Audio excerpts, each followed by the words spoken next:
Hello, I'm Kim and I'm from Scotland and I run a small business called Skippity Hop. I make small dolls about the size of my hand, and I got an interest in making small dolls when I studied sculpture fine art in the 90s. I used to make life-size figures and I was more interested in the installations with the small maquettes, and I just enjoyed working on that scale. And I worked, after my daughter started school, I went back to creating, and I had an interest in sewing because I used to work in plaster and clay and it was quite messy to work in home. So I'd collect retro fabrics. There's quite a lot of recycling centres in Scotland where you could collect fabric and woolens, and the material really gave me ideas, and I'd start making little figures, which I've always been interested in, and then it would develop into animals because I've always had a love for animals.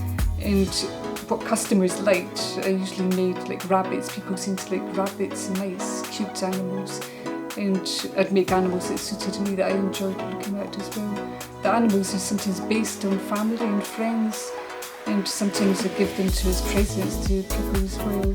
I've always liked going to charity shops, and I like buying woolens, and even woolens that I bought, instead of binning them, I just cut off the sleeve and use the sleeve to make a monkey or a rabbit that size, and then use the retro vintage fabric to make little clothes for them. Some of the animals, people ask, have they got names? Why did you think of that character? And I'm not really sure why. I don't really think for long. It just seems to come when I start working. I think, I quite fancy doing that. And sometimes it's the material. If I see the fabric, I think, that would look really nice in a little monkey. And I end up making a monkey.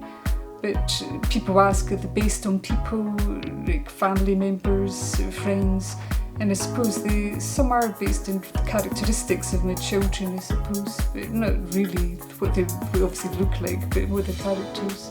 And thank you for inviting me to show in the Hankey department store. It's such a great thing to take part in, and I'm looking forward to seeing images from the show. And hopefully people from Japan will like my work and hopefully come to Scotland in the future. Bye.